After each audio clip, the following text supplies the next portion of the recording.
Sa barangay San Nicolas First sa Magalang, Pampanga, nagpalagay ng pedestrian lanes ang barangay at lokal na pamahalaan sa mga pangunahing kalsada ng munisipalidad na sakop ng barangay. Ayon kay Kapitan Fernando Wangyu David, layunin nito na itaguyod ang kaligtasan ng publiko, lalo na ng mga bata, mag-aaral at senior citizen sa pagtawid sa kalsada. Kasi po, kini pong lugar mingini, palagi po yung aksidente niya.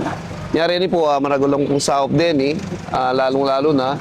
Kaya kaming taga-Keni, potang lilipat kandalan na udeng motorista mo, pagkakakidala rin ng pedestrian lane, maging mabagal po yung karelang magmaneho. Sa pamamagitan ng DPWH na isa katuparan ng proyekto na malaki raw ang tulong upang maiwas sa panganib ng road crash o aksidente ang mga residente at motorista. Sana po maging maingat mo. Sana po maging maingat kaya po pamagmaneho, lalong-lalo na po, balutan naman po yung aksidente po.